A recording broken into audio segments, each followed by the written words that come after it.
Hello and welcome to Drive and Double Feature Podcast. I'm Nathan, I'm Ryan. and this is the podcast where we talk about two movies a week every Tuesday and Thursday. But before we get into this week's episode, be sure to check out our Patreon over at patreon.com/Drive and Double Feature Podcast. We have some fun patriotic things over there. Trust me, when you listen to this content, you're going to know that we love America. Listen and find out just for $5 a month, and you help support the channel, help us get rentals, stuff like that. And we really appreciate you. But getting into this Tuesday's episode, we are talking about Captain America. Yes. Oh my God. I love that guy who All plays the right. Flame Dude in Fantastic Yeah. Four. Like I said, Chris Evans, he only had a first shot in Fantastic Four. Yeah. And people were like, huh, you're going to cast the Fantastic Four guy? Mhm. And you know what? He came through. He came through. I think he did an even better job than that. And same with this is probably Stanley Tucci at his best in his career. Just really great stuff. Remember Stanley Tucci was in the first Captain America? Oh, do Yeah, I ever? very bit role. No, I'm kidding. Did I get you watch the wrong movie? We're talking about the one from 1990 that I don't think many people know about. Huh? But No. you do. Yeah, I do. Yeah. I actually knew about this movie. I forgot that Nostalgia Critic did a video on this, so I already knew a few jokes, little bits in this movie. What's your But favorite nostalgia critic joke from that episode? well, I guess we'll have to say it at some point. No, I won't get. How about when we get to this? I'll reveal it. Okay. Um, but yes, this is a 1990 movie based off of the Marvel Comics superhero. It's directed by Albert Pune, who I'm surprised we haven't covered yet. Going through this guy's like filmography, tons and tons of just like B movies. Like he made like Kickboxer 2, Cyborg. I mean, just these names: Brain Masher, A Love Story, Hong Kong 97. I don't know. There's some really fun stuff going on in here. So maybe we'll look through his filmography a little bit. Um, Yeah. this movie stars Matt Salinger, Oh, who oh, go ahead. well, no, I was going to say this was a childhood favorite of mine. I know I wanted to ask you. So yeah, before we move on, yeah. So Ryan, you had talked about loving this movie as a child. So I just want to hear your experiences with it. Well, I mean, back in my day, Nathan, Mhm. superhero movies were very sparse when I was a kid. Yes. Uh, I mean, you had Batman and you had Superman, The big one. um, and that's about it. I mean, you didn't have like, cause I mean, I'm talking like this is before even like X-Men came out, Spider-Man, all Yeah. those. So I didn't really have much superhero movies to watch. So when I heard, now I remember going to the arcade and playing. I was never a comic book guy. I don't want to say that, but I was Mhm. aware of who Captain America was because I used to play the Avengers video game at the arcade. Yeah, and that's another thing. I feel like even as a kid, if you didn't read comic books, superheroes were still just cool. They were cool Yeah. ideas, right? So I get it. Yeah. So I was at least aware of who Captain America was. And then somebody told me there's a Captain America movie on that there was I was like, oh my God, there's a Captain America movie. Hmm. So I took it home as a young boy and I watched it and I loved it because it was a superhero movie. And he had the cool costume, I thought. He had a cool Hmm. shield. I thought Red Skull looked cool. And just, I was just loving it as a kid. Hmm. And I, and I remember like being like, oh yeah, this movie's not that bad. Like, I kept thinking, I'm like, as I got older, I was like, oh, this movie's probably not as bad as everyone says it is. It's like, I mean, I liked it as a kid, so it must be still Must be pretty good. decent. So, and that's where I'll leave it for now. Oh, okay. That's where you'll leave it. Okay, well, I'm interested to see where that goes. I actually was not aware of this movie for a long time till that Nostalgia Critic review, and then it's kind of sat just on my watch list because it's a weird oddity, like you said. Because not only is it not only is it a like an early Marvel movie, but it's not a canon movie. No, but it's it not. but Yeah. it is produced by Menachem Golan, who, he left Canon by that point and went on Yep. to 21st Century Film Corporation. And in that deal, he got Captain America and it went into production. Because I guess this movie had been in production for a long time because they also had like the rights to Spider-Man too, and that was getting floated around a Hmm. lot. Um, and I guess originally it was going to star Jeff Bridges as Captain America, which young Jeff Bridges as Captain America. I think that I actually no, I don't know. The voice doesn't really. It's maybe a little No, too no, relaxed, right? I don't think. I mean, I like Jeff Bridges, but I don't know if I would like Jeff Bridges as Captain America. Yeah, and then Peter Fonda was supposed to be Red Skull. Um, That's so weird. I don't know about that one. Yeah, I agree. But things fell through. Hannon lost a lot of money and kind of prestige. So let's just say the cast died down a whole lot up to this point. So yeah, 1990 rolls around. This movie gets made for very cheap. It gets released straight to video here in the States. It did get a theatrical release overseas, I guess. And like I said, this movie stars Matt Salinger, who I didn't know who he was until I read your Letterboxd reviews. And you said it was JD Salinger's son, and I was like, oh, that's a funny joke. And no, it really is his son. That's so weird. That's the So writer of Catcher in the Rye, if you don't know. the yeah, so JD Salinger walks into Menachem Golan's office and is like, "Put my son in this Captain America movie, damn it!" And Hmm. he's like, what credibility do you have?" And he just like slams Catcher in the Rye on the table. It's like that right there. Is this a real story? It sounds real. It sounds like it could have happened. I made this book, so hire my son. I mean, I could only imagine because God, I don't know any other reason to pick this guy really. Not that he's like outright awful, I guess. But he's not He's got the great. look for it, I'll say. Like Yeah. Yeah. He's big. he He's a look big dude. he's a big dude. He's got like that all-American look to him. So I mean, Hmm. it's not unheard of why they would cast him. And he's probably cheap too. I can only JD imagine. Salinger, he slid the book over of Catcher in the Rye, a couple $100 bills as a bookmark. When he opened it up, it's like, he's hired. Well, Menachem, he probably was like, this Catcher in the Rye book, I'm making a movie out of that. It's time for a Catcher in the Rye movie. Yeah, and then years later, HBO would do a spin-off about like some side character. I wish we got the Yeah. Catcher in the Rye universe. But getting into the first entry into the Marvel Cinematic Universe. So this movie opens up with it opens with a Nazi scene in Italy where they kidnap a child and then they insert him with the super serum, the Italians. And it's like really like dramatic. I was really surprised. Like they're in that building and the music's building up and the Italians get in and like there's subtitles sometimes. So it's mostly just spoken and you're supposed to just kind of know from context Yeah. clues, and then sometimes you'll get some subtitles. It was a lot darker of an opening than I was expecting. Yeah, I had vague memories of it. I forgot about the female scientist. Like, she was like originally a bad guy.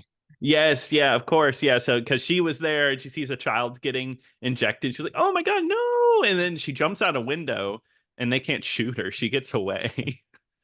Yeah, she's like, I was for Nazism, but children, mm-mm. Oh, and yeah, all the other stuff that's happening, whatever. But a child, not okay. Um, Yeah. Horrible.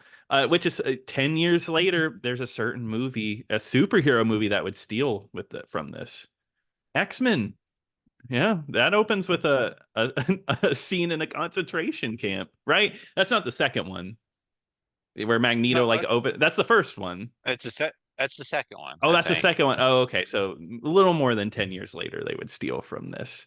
Um, but yeah, so that happens, and then very quickly we move to America and it's like a family get together and everyone's hanging out and like I feel like the backstory of Captain America getting the super soldier serum is so fast. And I think I only feel that because Captain America 2011, that the whole movie is the first 20 minutes of this movie. They roll through Yeah. Captain America getting that super soldier juice. Yeah.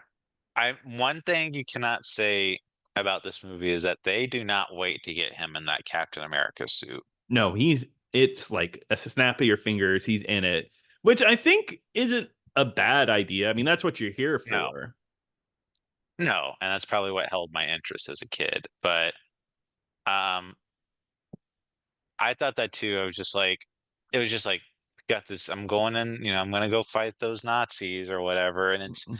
And then next thing you know, he's just like strapped to a chair. It's just like, okay, I'm ready to get that super serum Yeah. that I'm a perfect candidate for. Yeah, exactly. Yeah, and everyone's like, "Oh, who is this kid? Oh, he was just the perfect candidate, this Steve Rogers, and we're gonna get him in here." And they get him into this underground bunker, and he's strapped up. And of course, the Nazi lady that was a bad guy, but now is a good guy, thanks him for his service and how everything's changed.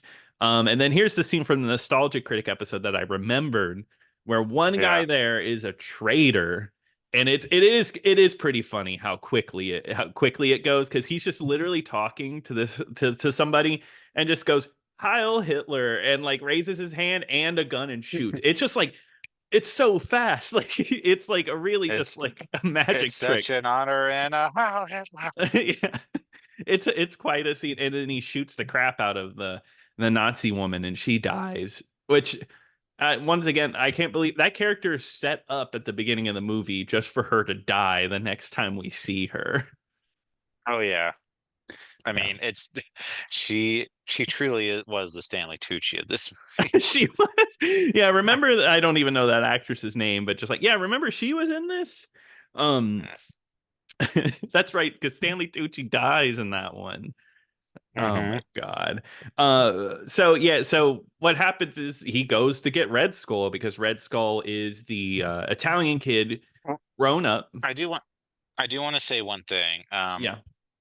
Did in the original comic was Captain America like was Steve Rogers like this little sickly boy or whatever like in the It comic like they did in the 2011 movie or it's funny. I don't know. I don't know his origins. I don't know his like origin story from like 1990 what that was because I know Captain America 2011 uses they updated in like I think 2004 early 2000s they updated his story his origin story and it fits like exactly like it does in that movie and I'm not sure if it was different from whatever they were using then.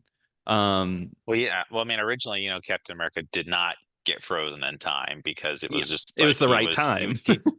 he was in World War II Yeah, and fighting them.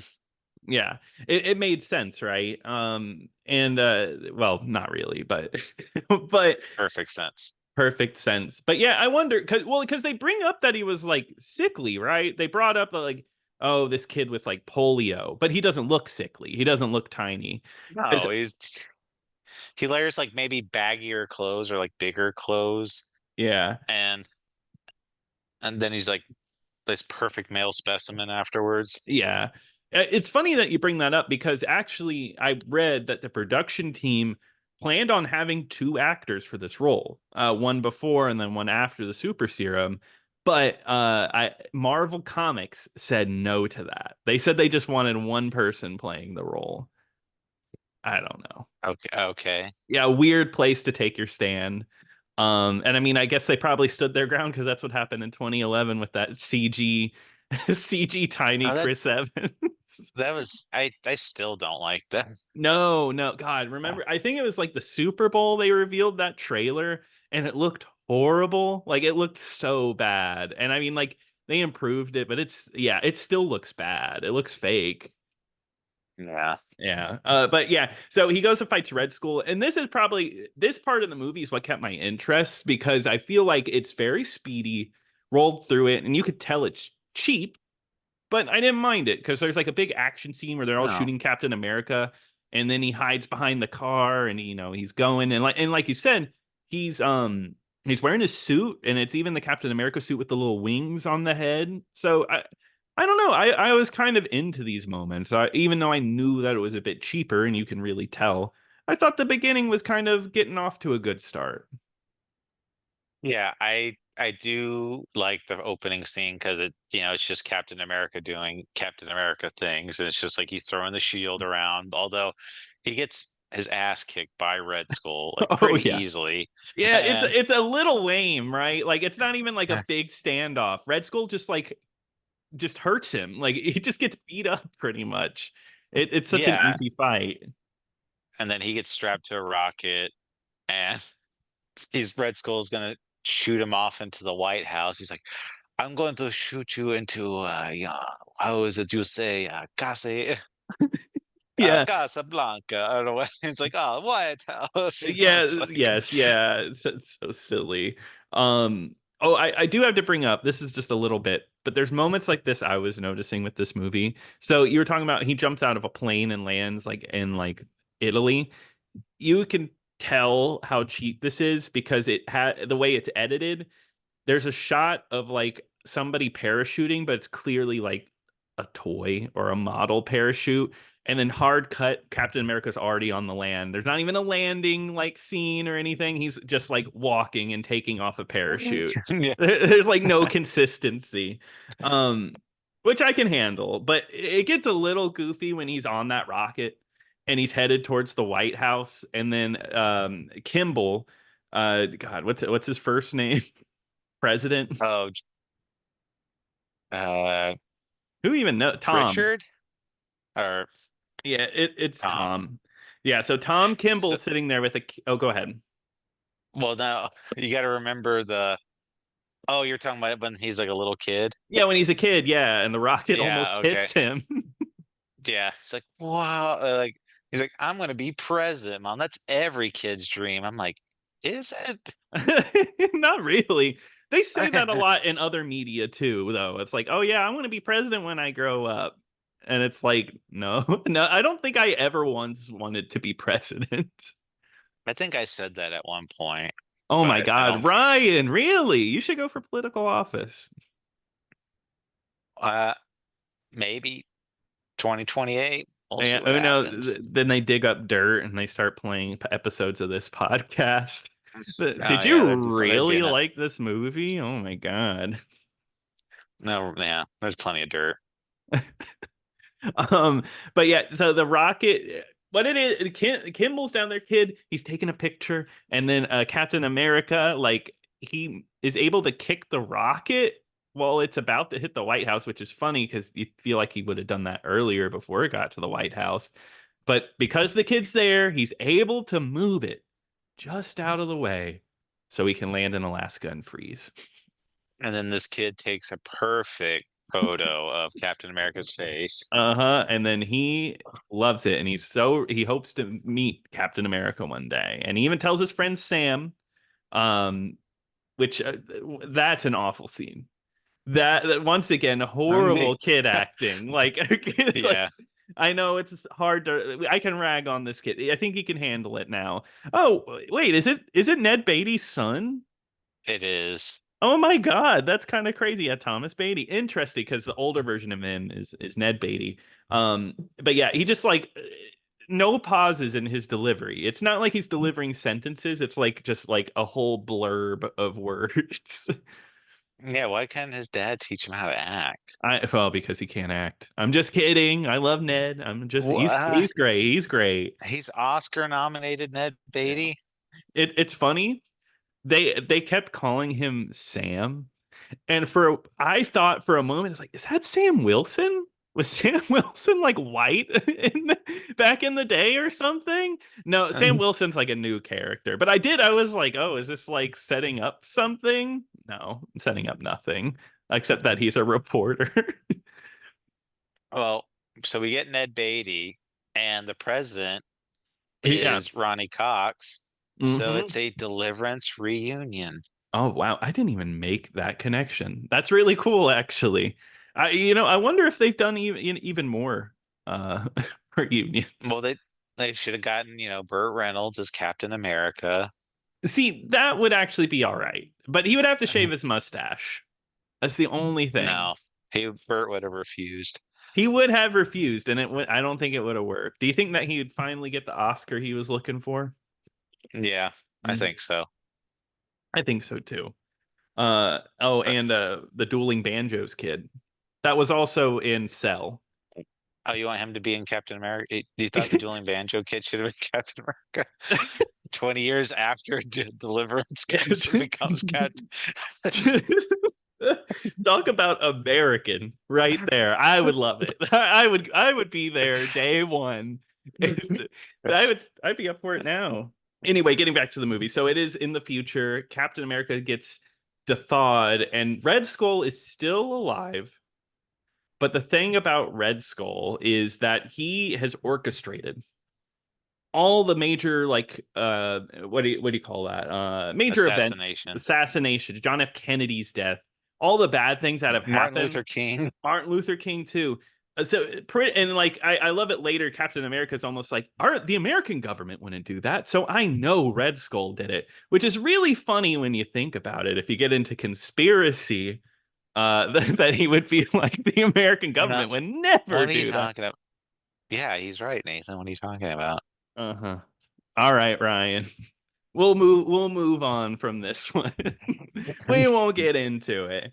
But yeah, so Captain America gets unfrozen and pretty much quickly goes, it gets like, Red Skull finds out. And now this is really where the movie kicks off. And this is, kicks off in quotations. This is where the movie gets a bit, maybe not yet. Not yet. Once he leaves the country, I think this movie takes a nosedive in Yeah. quality. Maybe the bit after is okay because they have it where he goes and sees Peggy. Is her name Peggy in this movie? No, Bernie. Bernie, who is older now and is married to another man.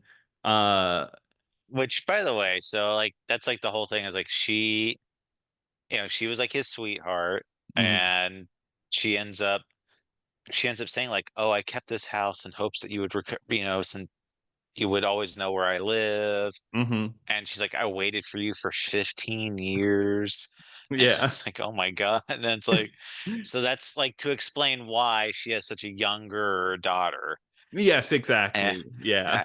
and, and I don't care, like, because they did this in Civil War, like Mhm. Captain America Civil War was like, because Captain America, remember, he was like in love with like Peggy's like niece or something, or Yes. like, Yeah. and I'm like, Who's still a character in the movie. She like pops up from time to time. yeah, and I'm like, I don't know, that's so creepy. Like, it's like, oh, I'm gonna date my ex-lover's daughter now. Yeah, It's like, that plot line I think is so like gross because they kind of, it feels like they're setting that up in this one where it's like, yeah, I'm hanging out with my old lover's daughter. It's like, yeah, I had sex with your mom in the 40s. It feels weird. Well, it was the 40s. They probably, they were waiting for marriage, right? They weren't married.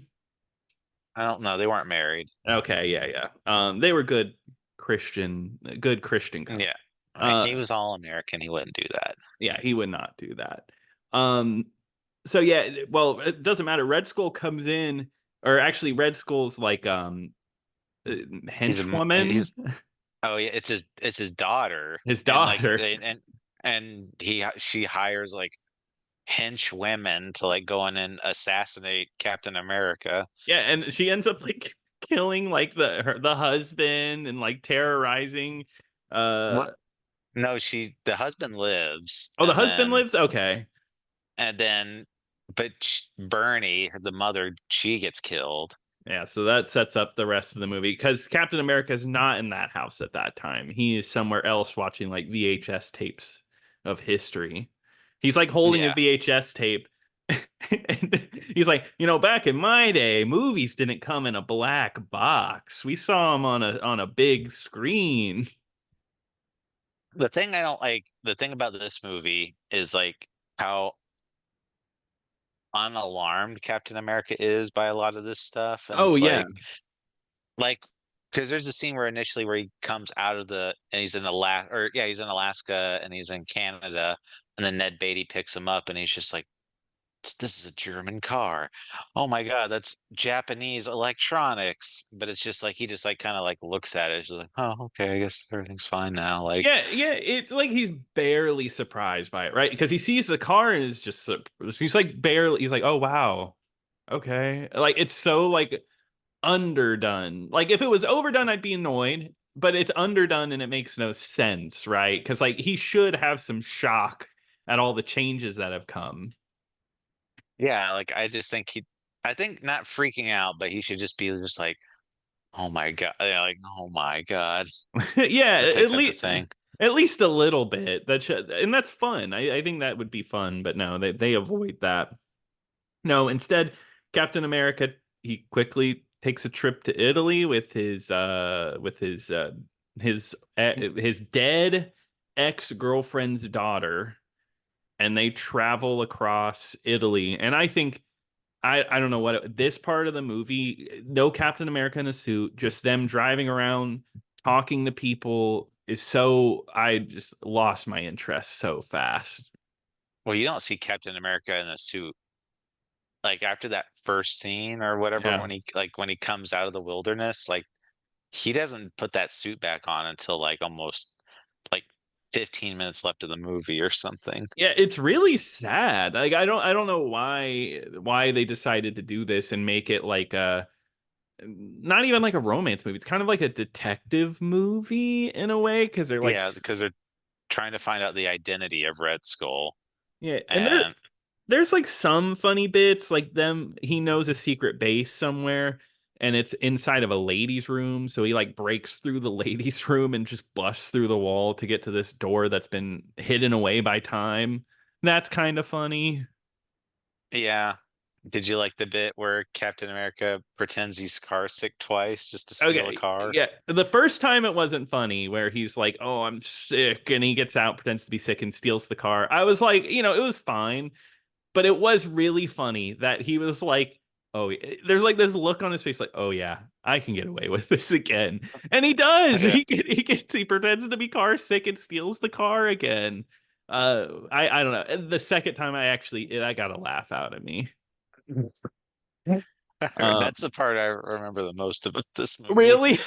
The car sick thing. I think years from now, I agree. That might be the most memorable scene. That and him like kicking the rocket out of the way of the kid. Because that's just so goofy.